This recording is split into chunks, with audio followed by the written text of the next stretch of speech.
Pues vamos a estar entrando en nuestra enseñanza y gracias a Dios por este tiempo que podemos tener en nuestro estudio. No sé cuántos de nosotros hemos estado dándonos cuenta, ¿verdad?, en este evangelio, los acontecimientos que están pasando y que hemos podido, no quiero decir aprender porque somos adultos, pero vamos viendo lo que la Biblia nos va enseñando a través de cada versículo.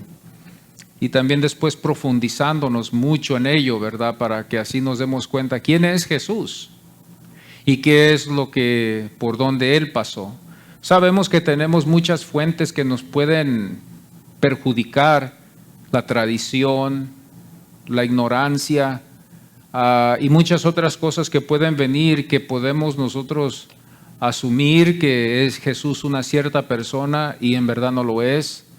Y que llegamos a la conclusión de ver que es cierto lo que dijo Jesús cuando habló en Mateo y le dijo a sus discípulos y a los que estaban escuchando de que en ese día muchos vendrán y le dirán, Señor, Señor. El Señor les va a decir a ellos, yo nunca los conocí a ustedes, nunca supe quién fueron ustedes. Y al final nos damos cuenta y nos vemos y nos quedamos confundidos en algunos de los casos porque vemos que el Señor le dicen que ellos profetizaron en su nombre y sanaron en su nombre. Eso es lo que más nos puede confundir porque vemos, pues, ¿cómo puede ser esto? Pero vemos que al final el Señor lo resume, que los que no hicieron la voluntad del Padre, el Señor no los conoció. Ahí es donde yo veo, donde yo tengo que hacer algo, ¿verdad? Si quiero ser conocido de Jesús o si no solamente me estoy engañando yo mismo. Pero hoy en esta mañana, ¿verdad?, por esa razón escogimos estos evangelios para estudiarlos, el evangelio de Juan, más después estaremos estudiando otros evangelios en el futuro. Ese es el propósito de conocer a Cristo, ese es el propósito de escuchar las enseñanzas de Cristo. Eso es importante, ¿verdad?, para nosotros. La semana pasada vimos a Jesús ser llevado de Anás, Caifás y luego a Pilato. Pilato fue puesto por Roma para gobernar al pueblo judío.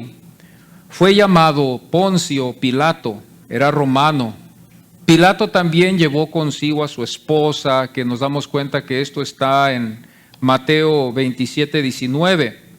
Como procurador del bienestar, ejerció un control total sobre la provincia, o sea, el territorio judío. Y estuvo a cargo del ejército de ocupación, un alrededor de 120 hombres de caballería y 4 o 5 cohortes entre 2.500 a 5.000 hombres de infantería. Nos damos cuenta, ¿verdad?, que este hombre era el gobernante de aquí, de este pueblo, y tenía un gran ejército, aun aunque no estuvo en Roma. Él tuvo un gran ejército y era de grande influencia ahí para poner orden cuando se desorganizaba el pueblo.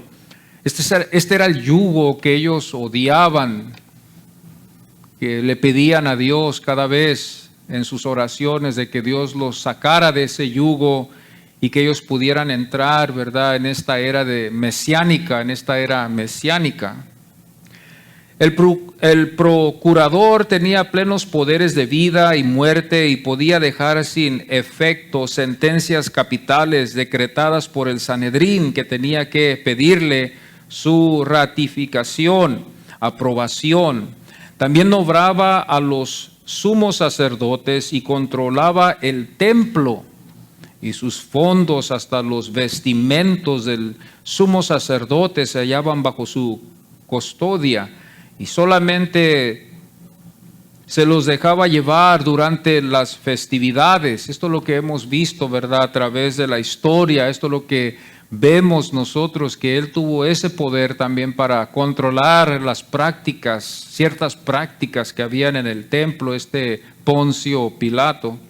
Historiadores paganos mencionan a Poncio Pilato solamente en relación con su autoridad para crucificar a Jesús.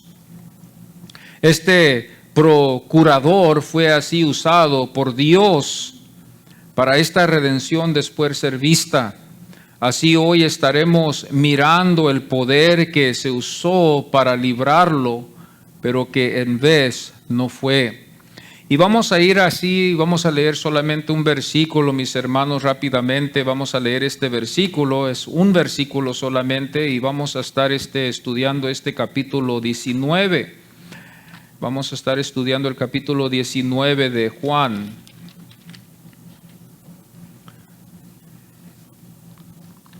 Si nos podemos poner en pie, ¿verdad? Sería bueno. Les invito a que nos pongamos en pie en reverencia a la palabra del Señor, que va a ser leída, va a ser solamente un versículo, y vamos a estar enfocándonos en este versículo, ¿verdad? Primeramente Dios.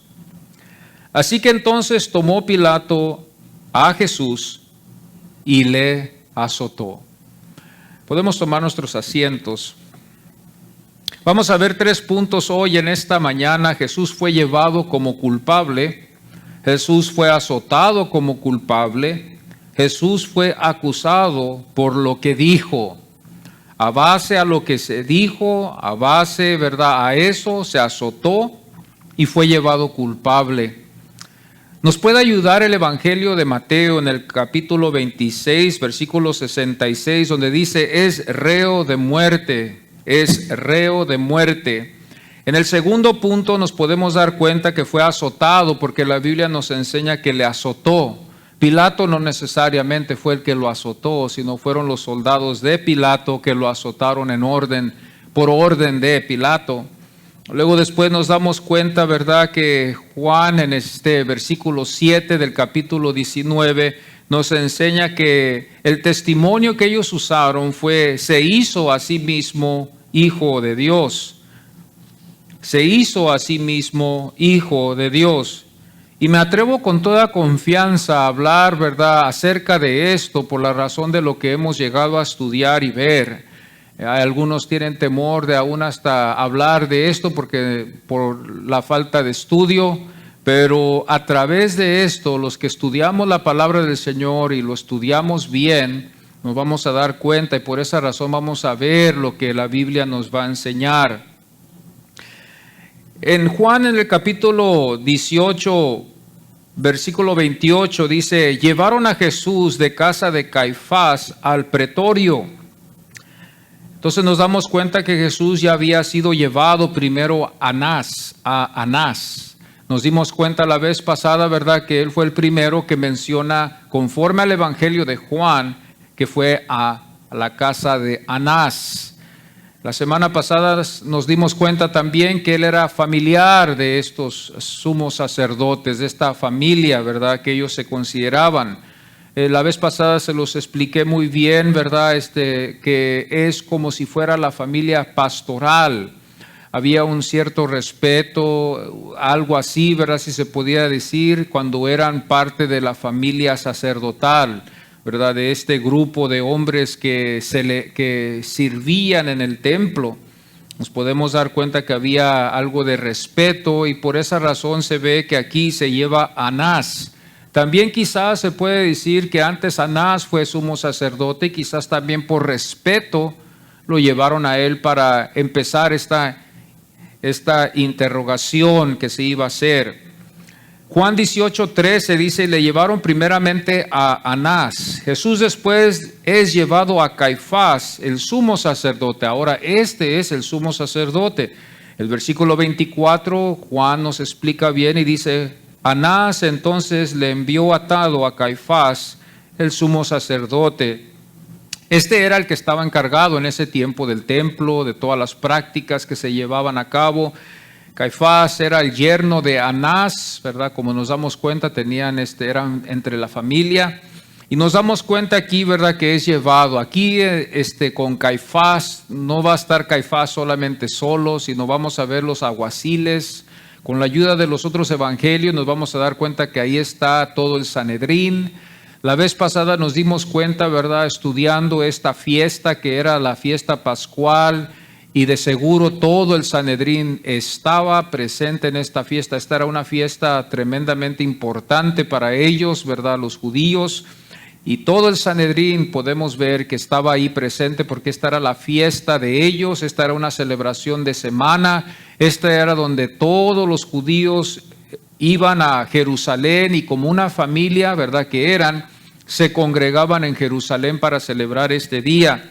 Entonces no hay duda, hermanos, de que todo el Sanedrín estuvo allí en ese tiempo, estaban presentes, las calles estaban avivadas, nadie dormía en esa temporada. Era como cuando nosotros recibimos el año nuevo, que estamos la mayoría despiertos, ¿verdad?, esperando el año, estamos comiendo, festejando, las calles están llenas, hay fiesta.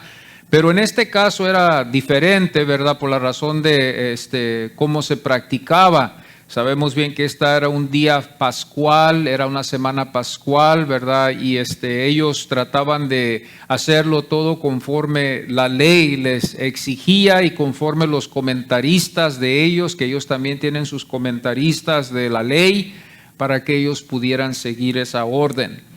Y nos damos cuenta nosotros que así en el versículo 24 nos enseña que de Anás va Caifás, el sumo sacerdote. No podemos ver ya más en este evangelio, ¿verdad?, que nos ayude, al menos de que vayamos nosotros a Mateo 26. Si usted, ¿verdad?, quiere estudiar esto, se puede dar cuenta, ¿verdad?, que aquí hay una exclamación de parte de este sumo sacerdote. La Biblia dice que él exclamó diciendo: ha blasfemado, ¿qué más necesidad tenemos de testigos? Es interesante ver que Mateo, también el evangelista, escribe en este evangelio de que ellos estaban buscando un falso testimonio para poder condenar a Jesús. Nos damos cuenta nosotros que esa era como una calumnia que ellos estaban haciendo para querer crucificar a Jesús. Ya ellos habían escuchado a Jesús, ellos no vieron el acuerdo entre ellos, hasta que llegaron en un acuerdo de sentenciarlo a Jesús a muerte. Y todo esto estaba compuesto de 70 hombres que estaban en el Sanedrín, juntamente con el sumo sacerdote, que también era parte de ese concilio. Y nos podemos dar cuenta también que ese Sanedrín, ¿verdad?, y los líderes de ese Sanedrín eran representantes de toda la nación judía.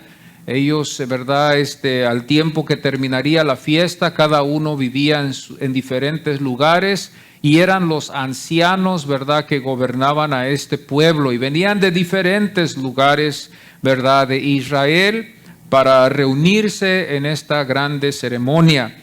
Pero nos damos cuenta que ellos estaban sujetos al consejo del sumo sacerdote, y el sumo sacerdote era como el juez. Al momento que el sumo sacerdote declaró que había blasfemado Jesús, entonces esto significaba que Jesús, lo que él había dicho, fue mentira. Para ellos, conforme a lo que ellos están viendo aquí, Jesús no fue lo que dijo que fue. Y ellos buscaban la sentencia, ¿verdad?, de condenarlo a muerte por la razón de esa base de que él había blasfemado. Yo me atrevo a hablar esto porque a razón de lo que vemos en la Biblia, a través del estudio, nos damos cuenta nosotros las confirmaciones que hablan en contra de lo que ellos lo acusaron. Hay una grande culpabilidad también sobre ellos, sobre sus almas que quedó en sus corazones. Nos damos cuenta nosotros que en el libro de los Hechos nos demuestra mejor las reuniones de la iglesia, las persecuciones que hubo, ¿verdad?, para la iglesia por medio de estos hombres. Y nunca vemos en la Biblia que nos demuestre que ellos se hayan arrepentido, estos sumos sacerdotes y este concilio, en haber hecho lo que ellos han hecho. El arrepentimiento, hermanos, es poderoso. El arrepentimiento, como también después el perdón que Dios nos da después de que nosotros nos hayamos arrepentido. Si nosotros quitamos el valor del arrepentimiento en este caso, va a haber confusión. Si nosotros hablamos de decir que ellos no tuvieron que arrepentirse o solo Dios sabe, a base a lo que dice la Biblia, lo que sobre va a salir y lo que sale más adelante va a ser lo que está el testimonio que da la Biblia. Y por esa razón, hoy en esta mañana me baso en lo que dice la Biblia, de que estos hombres no se arrepintieron después de lo que ellos habían hecho. Ahora, quizás ellos lo habían hecho en ignorancia, como a veces nosotros podemos hacer algunas cosas en ignorancia y podemos nosotros cometer algunos pecados en ignorancia. Pero eso no justifica de que somos inocentes delante de Dios. Somos culpables y hallados culpables hasta que lleguemos a un arrepentimiento conforme a lo que la Biblia nos va a enseñar. Yo sé que hemos oído a algunos decir por ignorancia, algunos van a estar en el cielo. La Biblia nunca nos enseña eso, porque si no, eso sería un escape para muchos, escapar y estar en el cielo por la ignorancia. A nosotros nos queda solamente, conforme a lo que la Biblia nos enseña, obedecer al Maestro, confiar en Él, darle nuestra vida como esclavos que somos de Él, siervos, se ha dicho hoy. Algunas veces no se ha dicho ni aún así, pero como esclavos del Señor, comprados por el precio de la sangre de Cristo Jesús. Cuando yo veo esto, veo que exige mucha fe de mí, de creerlo y vivirlo, así como el Señor nos enseña en su palabra. Entonces, a base, hermanos, a Mateo 26:65 dice: ha blasfemado, ¿qué más necesidad tenemos de testigos? Interesante, ¿verdad? Que estaba buscando el testigos, y la Biblia nos enseña que ellos estaban aún hasta buscando falsos testimonios para acusarlo y también llevarlo a la cruz.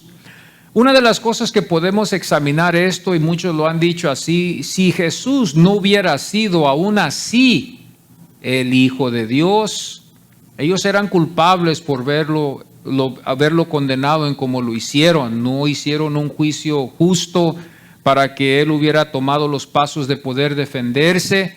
Pero si Jesús fue el Hijo de Dios, qué grande carga llevan ellos sobre sus almas después, si no se arrepintieron. Juan 18:29 dice: entonces salió Pilato a ellos. Jesús fue llevado al pretorio, fue llevado a Pilato. Juan subraya de que fue hecho como Jesús les había dicho a ellos. Este es el Jesús al cual nosotros confiamos para nuestra salvación, que creemos lo que dice la palabra del Señor, que confiamos y que queremos confiar hasta el final. Si hay algo que nos vamos a tener que llevar, es la confianza y la fe, hermanos. No hay nada que nos vamos a llevar después de esta vida, nada nos podemos llevar, pero la fe nos puede llevar hacia Dios. No hay nada en este mundo que nos vayamos a llevar, todo se va a quedar aquí, la riqueza, la ropa, todos los problemas, las dificultades, todo se va a quedar aquí. Conforme el plan de Dios vamos a estar donde Él desea que estemos. Y la Biblia es el único que da testimonio de que hay un cielo y que hay un infierno, que hay un cielo y que hay una gloria, que hay un cielo y que hay un lugar de castigo. Esto es lo que nosotros nos da testimonio, y a base de eso la fe viene y nos damos cuenta que ya Dios nos previene, nos prepara para que ya todos estemos conscientes de que esto lo es. Jesús es llevado con una sentencia falsa, ¿verdad? Porque en verdad Jesús fue el Hijo de Dios. La sentencia fue falsa porque no fue una blasfemia. La blasfemia quizás fue en parte de ellos, porque ellos habían dicho que Él no era el Hijo de Dios. La blasfemia estuvo de parte del sumo sacerdote y todo el Sanedrín, porque acusaron a Jesús falsamente. Aquí esto es lo que la Biblia nos enseña, y a veces yo me admiro, ¿verdad?, cuando la Biblia nos enseña esto, ¿verdad?, y salta para demostrarnos a nosotros, los que estamos ya conscientes de que Jesús es el Hijo de Dios o Cristo es el Hijo de Dios. Nos damos cuenta nosotros que ellos fueron los acusados, ellos fueron los que habían caído en esta blasfemia. La blasfemia fue que se hizo Dios, la blasfemia fue que se hizo Dios. Esto es algo que es muy difícil para que ellos puedan entenderlo aún hasta la fecha. Esto tiene que ser algo que es una obra del Espíritu Santo que obra en las vidas de esta nación que amamos, de esta nación, ¿verdad?, que apreciamos, ¿verdad?, por ser el pueblo de Dios, ¿verdad?, en el sentido del Antiguo Testamento que Dios usó para traernos al Mesías, ¿verdad?, aquí a la tierra. Pero esto es lo que Pablo nos enseña, ¿verdad?, que por esta razón ellos no pueden ver a Cristo Jesús como el Hijo de Dios, no lo aceptan. Aún hasta esta semana Dios me dio un privilegio de poder conocer a uno de tal raza, y hice algunas preguntas a esta persona de tal raza judía, ¿verdad? Y ellos no lo creen. Ellos dicen, él fue solamente un hombre bueno que lamentablemente así le fue. Entonces ellos no creen que él es el Mesías. Él hasta me lo dijo con palabras muy nobles. Me dijo, lamentablemente él fracasó, porque si él hubiera sido el Mesías, no hubiera terminado como terminó en la cruz. Y yo estaba, hermanos, yo estoy confiado de que Cristo Jesús es el Hijo de Dios. Para mí eso no me pone pensativo, ni tampoco me pone en duda para dudar de Él, ¿verdad? Pero yo le hacía estas preguntas para ver lo que había en su corazón de Él. Y esto es lo que surge de ellos siempre. Ellos no creen en Él, ¿verdad? El testimonio de que ellos llevan es de que Él fracasó en la cruz. Y cuando Él fue a la cruz, Él fracasó y dio testimonio de su fracaso. Y fue un ejemplo de que fue, ¿verdad?, una blasfemia. Esto es lo que ellos creen. Nosotros no creemos así. Nosotros creemos que Él es el Hijo de Dios conforme a las profecías que están dichas en el Antiguo Testamento, conforme las obras que Él hizo, conforme su obediencia hacia el Padre, conforme el testimonio, ¿verdad?, que hubo en el bautismo, cuando esa voz se oyó del cielo, conforme al Juan el Bautista que estuvo ahí con él y fue testigo. A base a lo que Juan también el Bautista dijo, nosotros también nos podemos basar. A base de lo que Juan el Bautista señaló de que él era el Cordero de Dios, estos que fueron después apóstoles se basaron en ello también y nos dejaron estas enseñanzas a nosotros. Esta blasfemia que el Señor, ¿verdad?, ellos habían dicho que había cometido, lo iba a sentenciar a la muerte. Él iba a morir.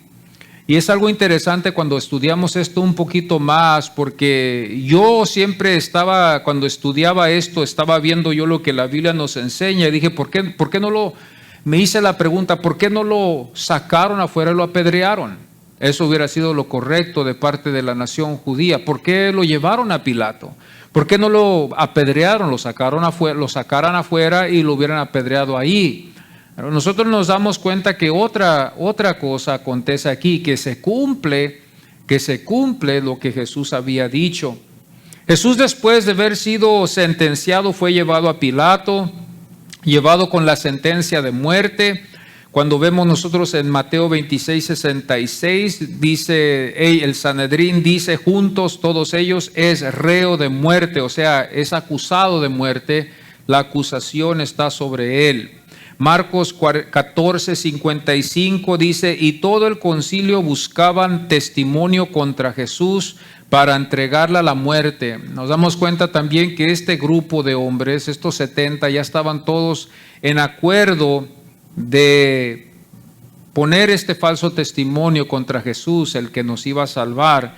No había esto de plan de investigar, de ver lo que Jesús habló. Vamos a hacerlo así, decirlo así, que cuando uno va a corte y es inocente hasta que es comprobado culpable.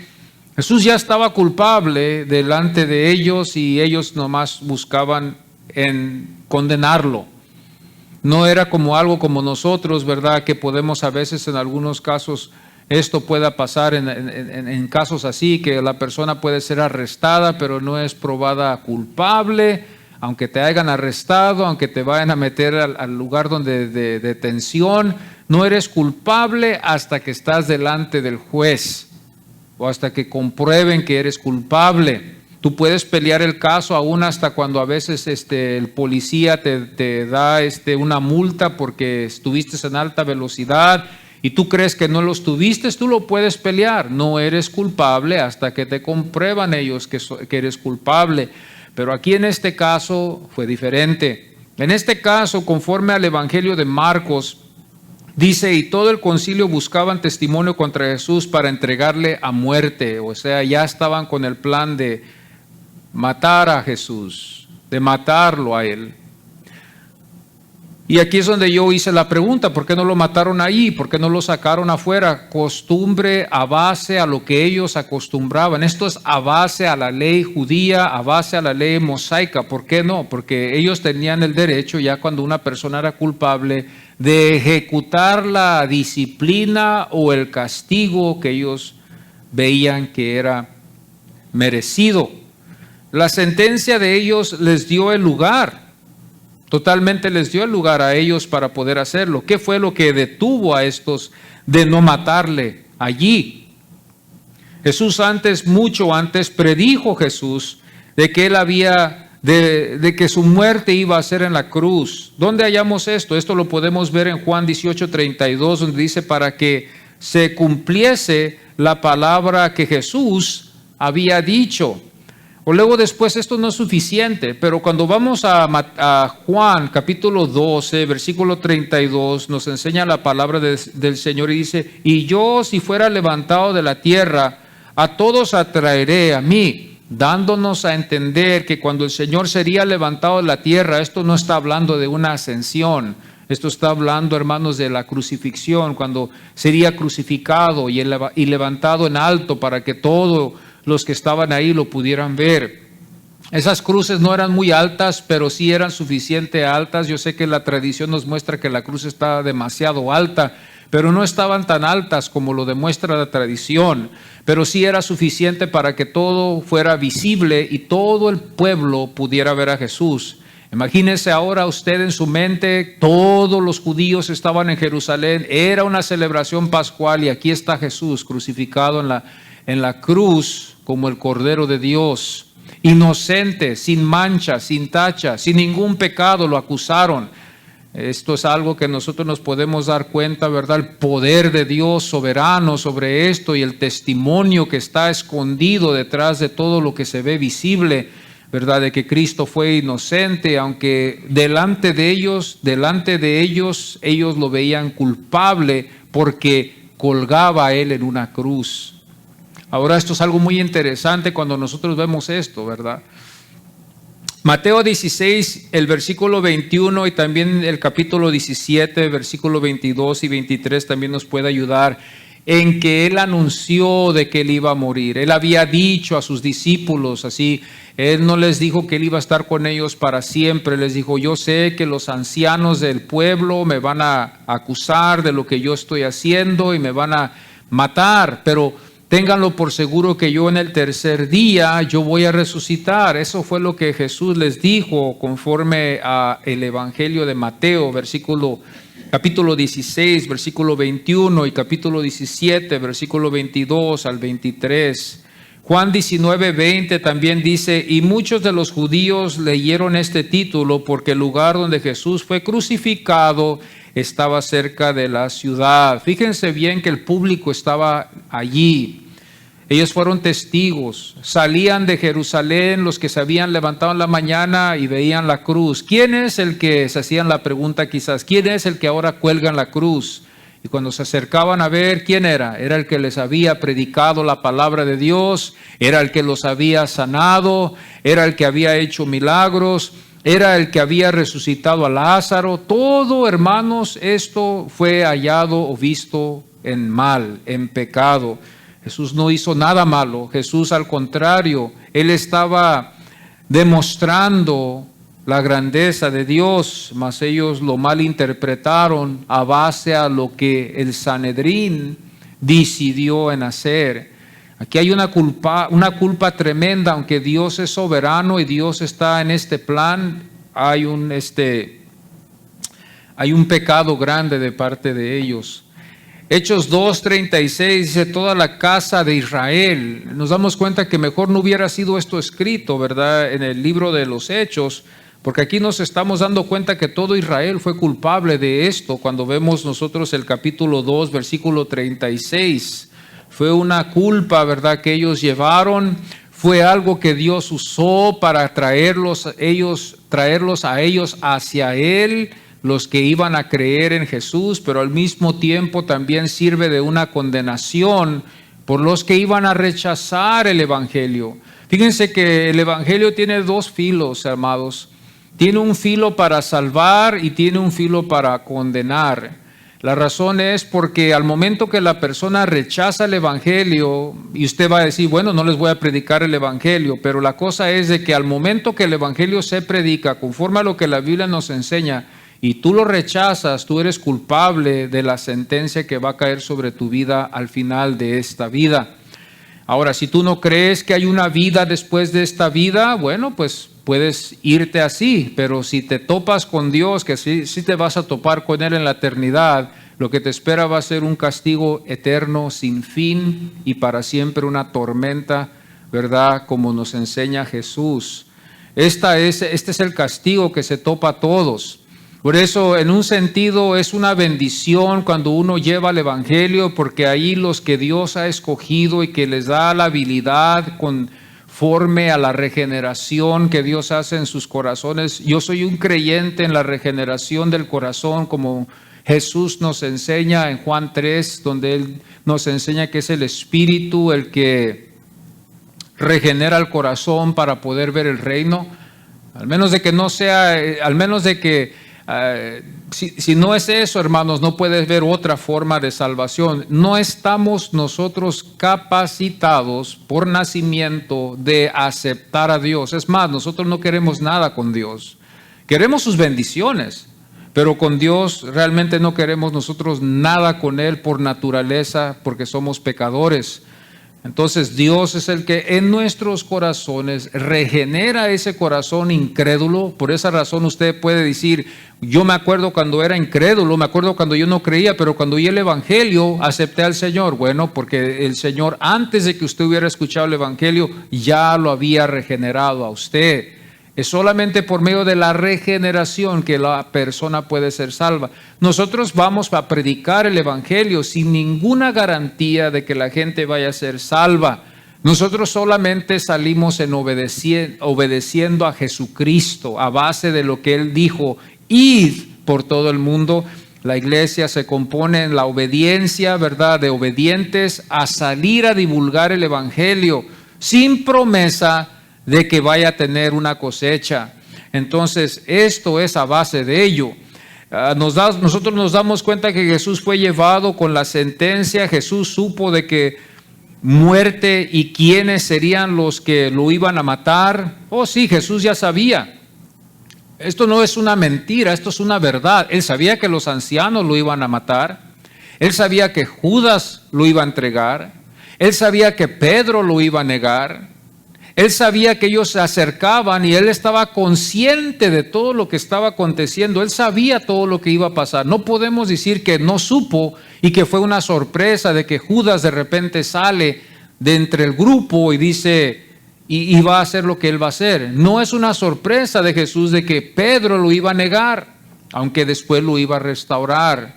Pedro es restaurado, Judas no es restaurado. Ahí damos cuenta también Judas fue condenado. Algunos creen en la iglesia que Judas fue salvo en algún caso, pero eso no es bíblico. No tiene ni en la Biblia ninguna señal que haya dicho que Judas se salvó al final. Entonces eso no es bíblico, eso nomás es una teoría nuestra, no ni de la Biblia, porque nosotros somos los que nos estamos basando de Judas, de que se haya salvado por alguna razón o la otra. Nos damos cuenta que después de que Pedro había negado a Jesús, Jesús lo restaura, Jesús le da el lugar para que Él siga restaurando a los que iban a estar a su lado. Así como Él lo consoló a Pedro, así Pedro iba a consolar a los demás. Por eso Pablo nos enseña después en la epístola que así como Dios nos ha consolado a nosotros deberíamos de consolarnos los unos a los otros. Eso es algo que ellos, los apóstoles, ponían por obra. Entonces Jesús fue azotado. El capítulo 19, versículo 1, conforme a lo que la Biblia nos enseña, Pilato no lo azotó, pero dio orden para que lo azotaran. Pilato nunca lo azotó. Es más, Pilato hasta demuestra que él no era culpable. Cada vez que yo leo el Evangelio de Juan, si usted lo ha leído, usted se va a dar cuenta que Pilato siempre dice, no hallo falla en este hombre, no hallo falta en este hombre es inocente. Pero a través del Sanedrín y el consejo de ellos querían condenarlo. Jesús fue olvidado por sus discípulos también, como nos damos cuenta que se cumplió la profecía, como Zacarías lo había puesto en el capítulo 13, versículo 7, para los que nos basamos también en la profecía. La Biblia nos enseña en Zacarías, en el Antiguo Testamento, capítulo 13, versículo 7, dice: y serán dispersadas las ovejas. ¿Quiénes fueron las ovejas? Los discípulos. Zacarías 13, 7, eso es lo que nos enseña. Y Marcos 14, 50 dice: dejándole, ellos lo dejaron al Señor solo, el Señor fue a donde él iba a ir y fue valiente el Señor en hacerlo. Fue obediente al Padre, fue obediente y fue valiente. Jesús también fue llevado con una acusación falsa. Salmo 35, 11 dice: se levantan testigos malvados de lo que no sé. De lo que no sé. ¿De qué hablan? Yo nunca lo hice. Ellos me están culpando de algo. Este es un salmo, esta es una poesía que se escribió como una profecía. Ustedes se acuerdan bien, los que leemos la Biblia, que Pedro dijo conforme al profeta David, en sus salmos dijo así. Entonces podemos ver que esta es una como profecía. Salmo 35, 11 dice: se levantan testigos malvados de lo que no sé. Mateo 26, del versículo 59 al 61, se ve otra vez el corazón malvado de ellos. Buscaban falso testimonio. ¿Qué sería? ¿Qué surgía? Yo sé que esto está muy desconocido para ustedes, porque aquí yo no creo que nadie lo ha hecho así, ni yo lo he hecho así, de buscarle falso testimonio a alguien solamente porque lo odio o solamente porque le quiero hacer un mal. Yo creo que nadie aquí en este lugar está así, en ese nivel de buscar un falso testimonio, o nunca en nuestras vidas hemos buscado darle un falso testimonio a alguien por odio o por querer matarlo o por querer deshacer a esa persona. Buscamos un testimonio falso, agarramos un grupo de personas para levantarle un falso para sacar a tal persona.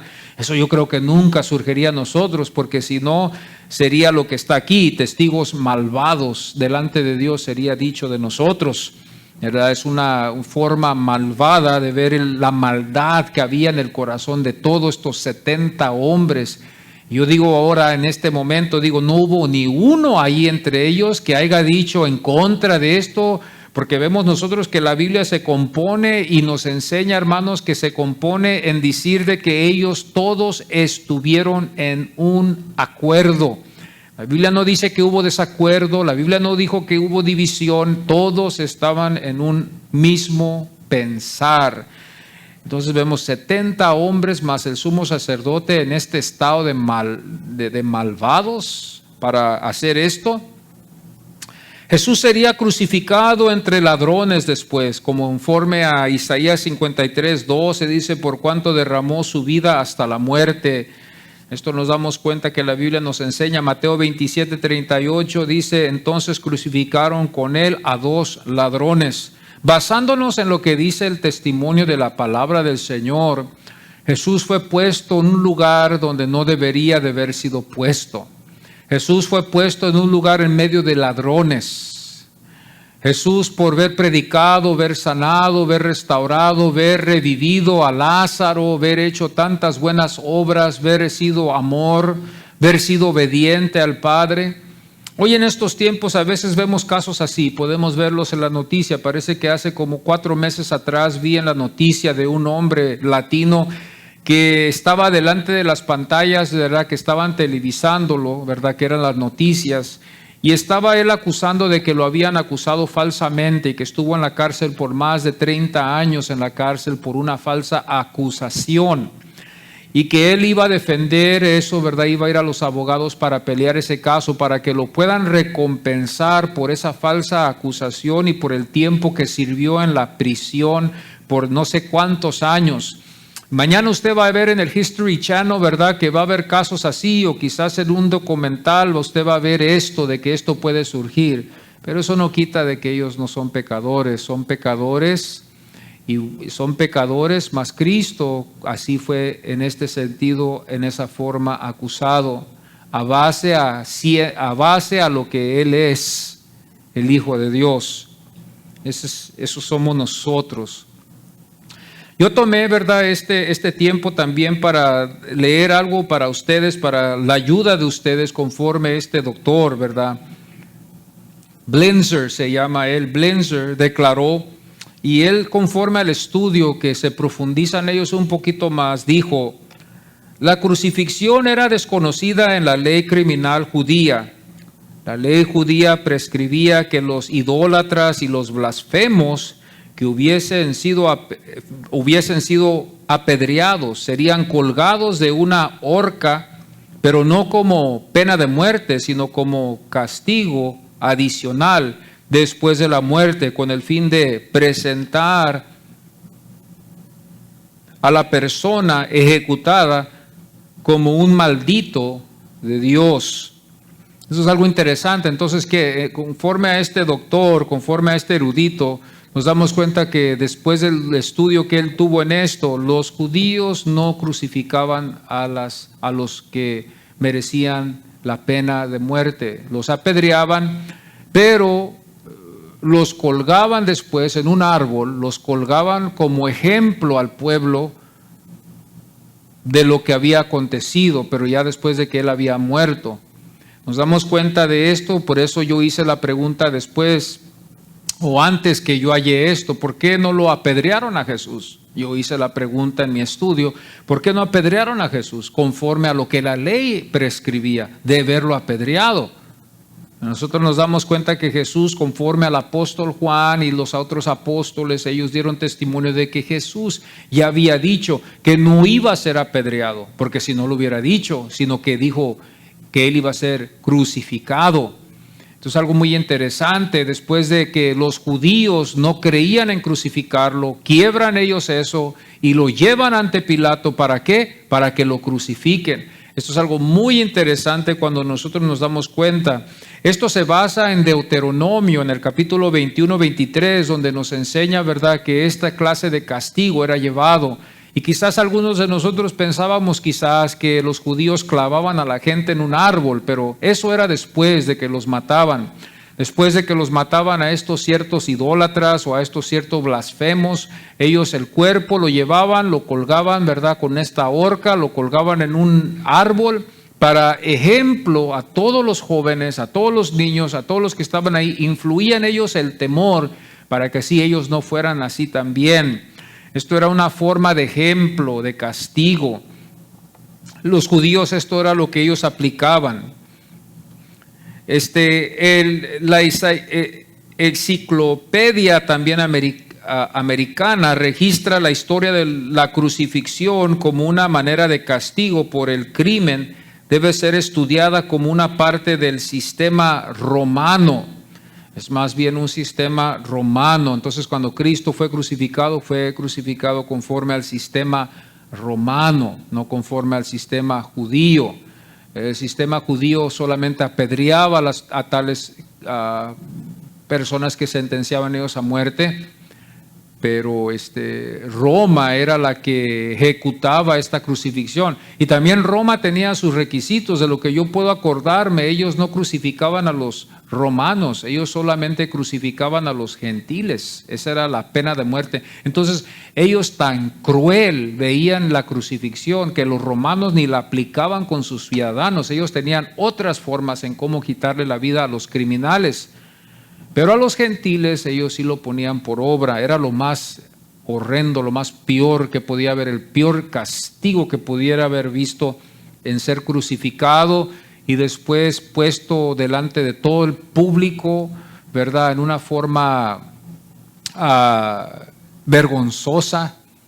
En la forma que Cristo colgó en una cruz es tan vergonzosa, hermanos, tan penoso, que solamente lo que lleva es hacernos sentirnos mal en vez de bien, de darnos pena por lo que nosotros hicimos con el Señor, de avergonzarnos, de sentirnos mal por lo que pasó Cristo para salvarnos a nosotros, de llevarlo en público y quitarle toda su ropa y tenerlo delante del público, golpeado, azotado, escupido, maltratado, con una cruz, en una cruz, con una corona de espinas, ¿verdad?, sobre su sien, con dolor en todo su cuerpo. Podemos decir que desde la corona de su cabeza hasta la planta de sus pies, hubo dolor, no hubo ninguna parte en su cuerpo donde no hubo dolor para redimirnos a nosotros los que somos salvos. Este es el castigo que después, este es el juicio, los que no aceptan ese juicio que Jesús, de que Dios hizo en su Hijo, recibirán después al final en su vida. Dios es justo porque Dios no está buscando justicia para ver si tú eres inocente o no. Yo creo que eso también se ha malinterpretado en la iglesia por muchos años, que pensamos que Dios está buscando a ver si hay un bien en nosotros. Conforme a lo que vamos viendo el estudio, hermanos, nos damos cuenta que todos, a base a lo que dice la Biblia, somos pecadores. Todos, desde el nacimiento hasta la muerte, todos están destituidos de la gloria de Dios. No hay nadie que en Dios busca inocencia en ellos para justificarlos y decirles, ok, tú eres inocente, tú entra, tú sal, tú entra. Las obras nuestras, dice la Biblia, conforme al apóstol Pablo, dice que son trapos de inmundicia. Pero nosotros manifestamos estas obras por la fe. Entonces nadie puede ir al cielo diciendo yo hice, yo ayudé, yo hice esto, porque son trapos de inmundicia, trapos sucios, trapos inmundos que no son para Dios, inmundos. No hay nada, lo que Dios le revela a su pueblo, no hay nada que ellos puedan usar para querer jactarse. Esto es lo que la iglesia no sabe, por eso no valorizamos nosotros la muerte de Jesús. Pensamos que vamos a ir delante de un juez, pensamos que Él nos va a justificar, va a examinar nuestro caso, va a decir, bueno, pues tú hiciste esto, tú hiciste el otro, vas a entrar al cielo, aunque no tengas a Cristo. No. La Biblia nos condena rápidamente al momento que dice, todos hemos pecado, todos estamos destituidos de la gloria de Dios. Conforme a la inspiración del Espíritu Santo, lo que la Biblia nos enseña es que todo ser humano está condenado. Por eso esto lleva a la iglesia a buscar la forma en orar por nuestros seres queridos, porque no hay ninguna salvación. Fuera de Cristo no hay ninguna salvación a base a lo que dice la Biblia. Ahora, si usted no se basa en lo que dice la Biblia y usted se va a basar en lo que usted piensa, bueno, eso está entre usted y Dios. Pero si usted está delante de Dios, Dios no va a usar nada más que lo que Él escribió y nos dejó a nosotros para enseñarnos la culpabilidad del hombre. ¿Qué hago yo en este caso? ¿Yo qué hago personalmente en este caso? Yo en este caso yo busco en obedecer al Señor. Yo busco en estar bajo su amparo. Yo no busco la hipocresía y tampoco no busco yo engañarme yo mismo. Yo sé quién soy yo y yo admito quién soy yo delante de Dios. No hay nada que Dios podamos esconderlo. Estamos todos, como se dijo antes, por medio del otro pastor que estuvo aquí anteriormente, nuestro pastor, él dijo, todos estamos desnudos delante de la presencia de Dios, y esa es una cierta verdad, que nuestro corazón está desnudo delante de Dios. Por eso a mí las multitudes que apantallan y que la gente quiere demostrar que eso es un engaño del diablo para hacernos pensar a nosotros que ahí está Dios. Entre esas multitudes hay un remanente solamente que Dios usa para llevar a cabo su ministerio. El más grande remanente que Él usó fueron 11 hombres para divulgar el evangelio. Ese fue un remanente de 11 hombres, un remanente de 4 apóstoles, Pedro, Juan, Pablo. Estos fueron los apóstoles que llevaron, fíjense, un remanente, pudiera haber sido muchos, pero fue un remanente solamente. Conforme a lo que vamos viendo, hermanos, y dándonos cuenta de esto, solo me queda a mí solamente servirle al Señor, si en verdad soy salvo. Jesús así es castigado por Pilato. Cuando vemos las evidencias aquí en la Biblia, Juan 19:1 dice, entonces tomó Pilato a Jesús y le azotó. Jesús fue azotado por los soldados, Jesús fue azotado por haber dicho la verdad. Fíjense, ¿quién va a ser azotado por haber dicho la verdad, por haber sido inocente? Jesús dijo ante el sumo sacerdote en el capítulo 26, versículo 64, dice que desde ahora veréis al Hijo del Hombre sentado a la diestra del poder de Dios y viniendo en las nubes del cielo. Si nosotros no entendemos esta es una profecía. Y ahorita les voy a enseñar a ustedes. Esta es una profecía que el profeta Daniel nos deja.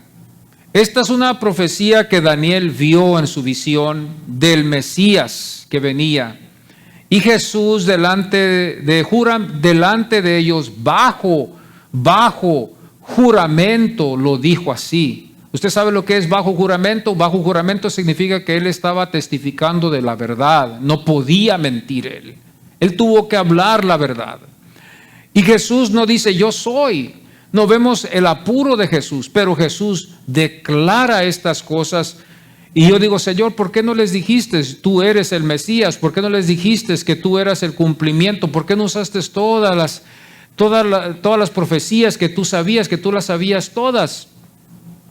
¿Por qué no lo dijo él ahí para defender su caso? ¿Por qué nomás lo dijo y lo dejó así? Para que ellos solamente lo tomaran si creían o lo rechazaran si no lo creían. Fíjese bien, es muy fácil. El Señor lo pone en la mesa y lo deja ahí para que ellos lo tomen si creen o lo rechacen si no creen. Es tan fácil así. Él no les dice a ellos para tratar de persuadirlos y decir y ganar su caso y ganar al pueblo y ganar a todo el pueblo para eso. No, el Señor no lo hizo así. Nos damos cuenta nosotros a base a esta profecía de Daniel, porque esta es una profecía de Daniel. El Señor no solamente la proclama aquí, sino que la va proclamando a través de todo el Evangelio de Mateo. Primeramente en Mateo 17:27, donde dice, porque el Hijo del Hombre vendrá en la gloria de su Padre. Otra vez la profecía de Daniel. Mateo 24:30 dice, y entonces aparecerá la señal del Hijo del Hombre en el cielo. Otra vez la profecía de Daniel. Y verán al Hijo del Hombre viniendo sobre las nubes del cielo. Cada vez que usted va al Evangelio de Mateo y usted ve estas palabras de Jesús, es solamente una confirmación de lo que Jesús era y lo que es. La confirmación del Antiguo Testamento. El capítulo 25:31 dice, y cuando el Hijo del Hombre venga en su gloria. Es solamente una confirmación de la profecía de Daniel que Daniel dio cuando él vio esta visión. Jesús enseñó lo que Daniel dijo antes. Jesús dijo esto al lado de todo lo bueno que hizo. Todo lo bueno que él hizo. Jesús hizo tantas cosas buenas y a base de esto, encima de esto, vamos viendo que van bases y bases que se están acumulando sobre los que rechazan a Cristo Jesús. La sentencia que está sobre el incrédulo que no quiere creer en Jesús. Sobre estas almas que están escuchando, que rechazan que Jesucristo es el Hijo de Dios. Ahora, yo entiendo que muchos van a justificar su incredulidad con decir, yo creo, y solamente por labios, porque en realidad no viven para Él, en realidad no están obedeciendo al Señor. ¿Qué diferencia hay entre ellos y nosotros si nosotros somos iguales? Que digo de mis labios que soy, pero no vivo como Él vive, o no vivo como Él me dijo, soy igual que ellos, no hay diferencia. Delante de Dios hay una culpabilidad, al menos de que yo viva para Él. Yo digo, Señor, por eso estos apóstoles, escúchenme bien, estos apóstoles vendieron todo, dieron todo, vivieron para Cristo en todo. ¿Por qué? Porque creyeron. A base de esa verdadera fe, seremos juzgados. Entonces, a base de eso, yo digo, Señor, ayúdanos. Porque algunos creemos que el tiempo ha cambiado. Nada ha cambiado. No hay algo que nos haga más fácil las cosas hoy como allá, porque Dios es el mismo de ayer, de hoy, por todos los siglos. Daniel 7:13 dice, miraba yo en la visión de la noche, y he aquí con las nubes del cielo venía uno como un hijo de hombre, que vino hasta el anciano de días, y le hicieron acercarse delante de él. Esta es a base a lo que Daniel nos enseña, capítulo 7, versículo 13. Lucas 21:27 dice, entonces verán al Hijo del Hombre. Este es el Evangelio de Lucas ahora. Mateo declara la profecía, Daniel es la base en Daniel 7:13, Lucas también lo enseña, Juan 1:50 y el versículo 51 también encontré esto donde dice, cosas mayores que estas verás, dijo Jesús. Y el versículo 51 es el más impactante. Cuando usted lee la Biblia dice, de cierto, cuando el Señor dice, de cierto, es decir, que no hay mentira total en ello. Dice, de aquí en adelante veréis el cielo abierto y a los ángeles de Dios que suben y descienden sobre el Hijo del Hombre. Esta es la profecía que Daniel dejó también, que aquí también se explica y da vislumbre a la profecía de Daniel y también al mismo tiempo el futuro, ¿verdad?, donde se está cumpliendo. Hechos 1:11, vemos otra vez en la Biblia, fíjense bien, este mismo Jesús que ha sido tomado de vosotros al cielo, así vendrá como le habéis visto ir al cielo. Nos damos cuenta que el testimonio de los ángeles que estuvieron con los apóstoles, que Pablo dice que hubo como 500 testigos que vieron a Jesús ascender al cielo, estos dos mensajeros del Señor dijeron lo mismo. Ahí vemos otra vez esta profecía mesiánica. Y Pablo también toma lugar para también explicarle a la iglesia también lo mismo, porque en Romanos 14:10 dice, porque todos compareceremos ante el tribunal de Cristo. Usted dirá, pero ¿eso qué tiene que ver con el cielo y que vendrá del cielo? Bueno, esto tiene que ver con Cristo. Esto tiene que ver que Pablo da testimonio de que todo mundo estará delante de Cristo y dará cuentas, los que somos salvos, de lo que hayamos hecho, y los que no, pues serán condenados, porque no hay juicio, no hay oportunidad de justificar a alguien. Ya la sentencia está sobre ellos. Después de la muerte viene el juicio conforme a la condición que esa alma es hallada delante de Dios, si es salvo, si no es salva, conforme a esta es la mentira que vemos hoy. Todos van al cielo, ¿verdad? Esa es una grande mentira. Una grande mentira es decir que alguien va al cielo. ¿Usted cómo sabe? Nadie sabe, esto solamente Dios sabe.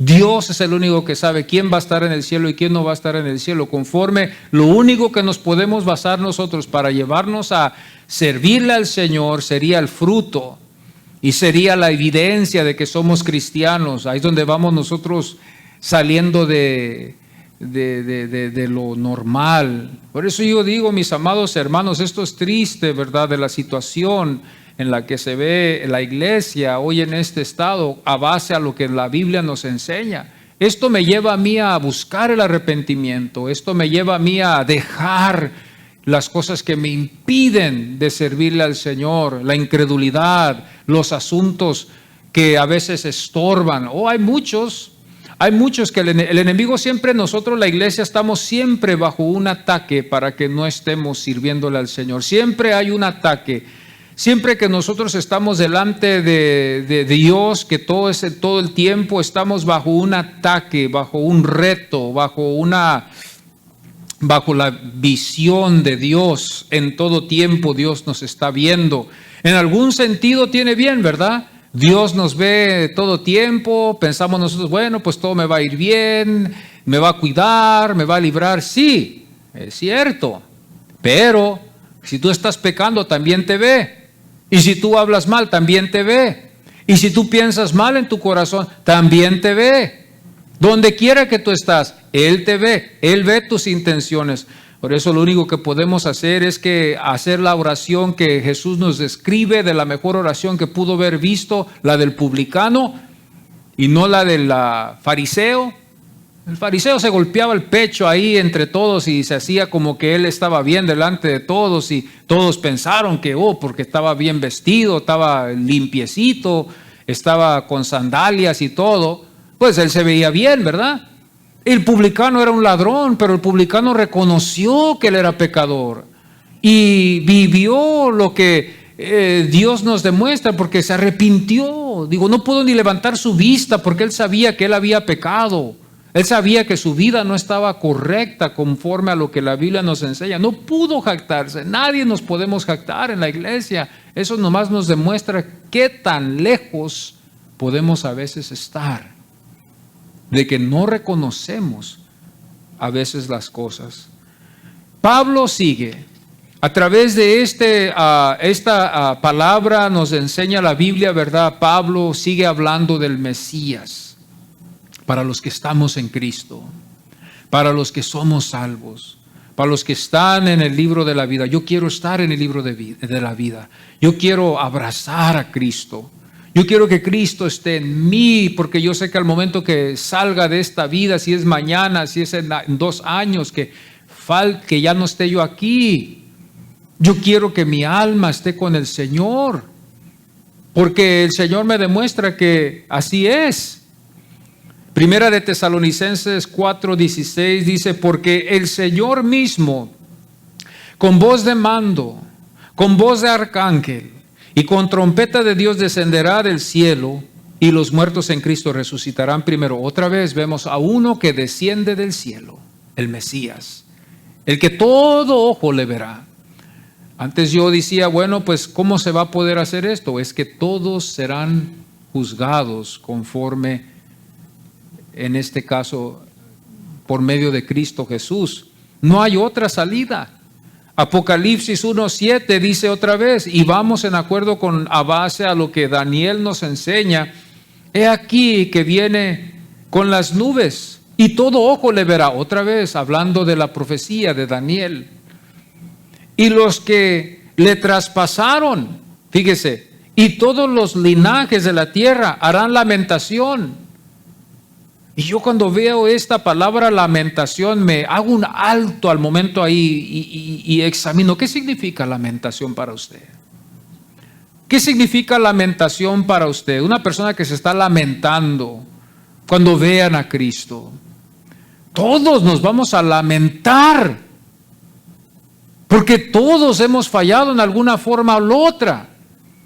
Todos se van a lamentar cuando vean la verdad de Cristo, y vamos a querer regresar al mundo, y vamos a querer regresar a la iglesia, y vamos a querer regresar a servirle al Señor, pero va a ser muy tarde para algunos. Algunos van a decir: oh, yo quiero regresar para atrás, y invítame, Señor, ten misericordia. Se va a oír mucha gente llorar, se va a oír a mucha gente lamentarse, cristianos falsos que andaban en las iglesias, hipócritas, personas que se disfrazaron, predicadores falsos en las edades que ha habido en el tiempo pasado, que serán descubridos al momento que Cristo venga. La Biblia nos enseña esto. Cristianos que pretendieron ser lo que quisieron, usar a Cristo como un chivo expiatorio. El chivo expiatorio de decir: me voy a justificar con Él para que me lleve al cielo. Pero nunca el Señor les va a decir a ellos: nunca los conocí, apartaos de mí, obreros de maldad. Este es el juicio que viene sobre el mundo y los que no están en Cristo, y sobre los religiosos en las iglesias tradicionales, como también las nuestras, que se dejan llevar por la religiosidad en vez de la sinceridad y reconocimiento de que somos pecadores. La palabra lamentación significa que se van a lamentar por lo que hicieron con Jesús. Se van a lamentar por ver crucificado a Jesús. Se van a lamentar por ver rechazado a Jesús. Se van a lamentar por no haber recibido un tratado de los predicadores que predicaban a Jesús. Y esto es algo que puede ser algo también muy engañoso, porque aún hasta Dios va a usar los falsos para ganarse a los justos que están en la tierra. Es interesante cómo Pablo nos explica esto. Yo estuve comentando esto hace tiempo atrás con mi hermano Alex. Estuve yo comentando de que aún Pablo dijo que aún hasta los que no están predicando la verdad, Dios los está usando para salvar a los que son justos para Él. Yo quiero ser ese, yo quiero estar en la presencia del Señor. No hay otra cosa que puedo hacer. No es válido, mi palabra no es válido para que yo le diga a usted una promesa de que todos vamos a ir al cielo, o que solo Dios sabe. Estaría yo engañando al mundo. Sería yo también uno que es parte de ese engaño, de engañar a la gente, en hacerlos confiar en una falsa esperanza. Sería yo un malvado, sabiendo la verdad y diciéndole al pueblo: no, todo está bien, hermano, usted sígale como usted quiera. A mí lo que requiere de todo siervo es de ser valiente, de hablar la palabra del Señor con amor, no por males intereses, sino por buen interés, de que este es lo que el Señor nos enseña. Y hay muchos que están desviados, muchos que están desviados, y piensan que son salvos y están desobedeciendo a Dios. La primera prueba que vimos aquí en la iglesia fue una prueba tan grande, y es una experiencia que es tan grande para mi vida de ver la desobediencia que puede haber en nosotros, aún hasta a través de los años, de ver que vamos a justificar lo que nosotros pensamos y atrevernos a ir en contra de lo que dice la palabra del Señor. Esto es lo visible. Yo digo dentro de mí, ¿qué será de lo que es secreto? ¿Qué será de lo que es lo que no vemos? Pero si esto es visible, vemos la desobediencia aquí, ¿qué será de lo secreto, de todo lo que Dios ve? Ahí el único que se puede justificar sería el que está en Cristo Jesús. Lo que me queda a mí es solamente abrazar a Cristo y decirle, Señor, tú eres el único que me puede salvar. No hay nada que me pueda salvar. El pastor no me puede salvar, el templo no me puede salvar, mis obras no me pueden salvar, aún hasta mi naturaleza pecaminosa no me salva, por la razón de que la Biblia dice que todos fuimos concebidos en pecado. Esto es lo que el pueblo no quiere oír. Esto es lo que muchos en esos lugares de entretenimiento que tienen una cruz detrás del púlpito, que son solamente lugares, centros de entretenimiento, por la razón que solamente andan entreteniendo a la gente, pretendiendo, ¿verdad?, hacer algo, están haciéndolo. Hermano, no lo hago esto yo para humillar a nadie, pero hago para aclarar la verdad de que usted y yo tenemos que tener mucho cuidado. Hay muchas veces estos lugares, en vez de ser llamados centros cristianos, deben de ser llamados centros de entretenimiento, porque en muchos de los casos así es. A través del entretenimiento se lleva a la gente y no a la verdad. Esto nunca se va a saber, esto nunca se divulga. Yo hago la pregunta, ¿qué es de estos que ni leen la Biblia y ni lo saben, y que también van a una iglesia donde les están predicando pura mentira? Digo, yo lo siento mucho por esa gente. Pero cuando nosotros nos basamos en la palabra del Señor, amados, esta es la verdad. Lo único que nos queda es ir delante de Dios y decirle, Señor, ayúdame. Yo quiero hacerlo hoy en esta mañana, juntamente con ustedes. Yo no sé cuántos están conmigo en esta mañana, de saber de que Dios nos ve a todos y que Dios es soberano. Y en esta mañana decirle, Señor, ayúdame. Me arrepiento si te he fallado. Me arrepiento yo de mis pecados. Me arrepiento de todo lo que yo haya hecho. Porque viendo el peso del pecado que lleva mi naturaleza y todo el pecado que está a mi alrededor, Señor, yo merezco solamente lo que Cristo mereció en la cruz del Calvario. Y no merezco la vida, merezco la muerte. Y por eso abrazo al Cordero de Dios. No sé cuántos hoy en esta mañana están dispuestos con la ayuda del Espíritu Santo, porque claro, es el Espíritu Santo el que lo va a hacer. Vamos a ponernos en pie en esta mañana y vamos a orar. Vamos a orar en esta mañana y pedirle al Señor que nos ayude. A través de lo que su palabra nos enseña, el testimonio de que su palabra nos enseña, solo es lo único que nos queda a nosotros. No nos queda otra cosa más. Basándonos en lo que dijo Isaías, el Señor ya está hastiado de las adoraciones de su pueblo. Les dijo, yo ya estoy cansado de ver lo que ustedes me traen y no hacen lo que yo digo, dijo el Señor en Isaías capítulo 1. Léalo si usted no me cree, léalo. Dios ya estaba cansado. Dios se cansa, pero está su Hijo todavía, que todavía nos puede ayudar, mis amados. Nos apenamos delante de Él y nos avergonzamos delante de Él y le pedimos, Padre, perdónanos. Como hijos pequeños, cuando nuestros padres nos disciplinaban y avergonzados íbamos delante de Él y decir, perdóname, papá, perdóname, mamá, por el pecado que yo he cometido. Reconozco que soy pecador. Ten misericordia de mí, como dijo el hijo pródigo, aunque sea que sea un jornalero en tu viña. Padre, aquí estamos delante de tu presencia en esta mañana, Señor, y te damos muchas gracias por tu palabra, Padre bendito. Te damos gracias, Señor, porque en esta iglesia, Señor, podemos abrir nuestras Biblias, Señor, y salir de todo lo que hay ahorita y lo que está pasando. Señor, gracias te damos por tu misericordia y tu gracia, Señor. En este momento, Señor, venimos ante tu presencia con un corazón sincero, sabiendo que tú nos ves, sabiendo que tú sabes todas las cosas. Somos culpables de todas las cosas que van en contra de nosotros, desde el nacimiento hasta el final, Señor. Y solamente en Cristo, bajo de esa sangre, podemos ser salvos. Oh Señor, en este momento perdónanos, Padre. Perdónanos de todos nuestros pecados y ayúdanos a servirte como tú nos has llamado, Señor. Los apóstoles dejaron todo, Señor, para seguirte a ti. Qué fe tan tremenda fue esa. Aunque Pablo dijo que todas las obras son como trapos de inmundicia, ellos lo hicieron porque creyeron en ti, que tú fuiste el Mesías. Los otros lo condenaron y lo llevaron a la cruz, a tu Hijo, Señor. Y hay una sentencia que tu palabra nos enseña que está sobre todo aquel que rechaza a Jesús. Señor, tú nos has dejado esto en tu palabra. Ayúdanos a cada uno de nosotros. Ayuda a nuestras familias también, te pedimos en el nombre de Jesús.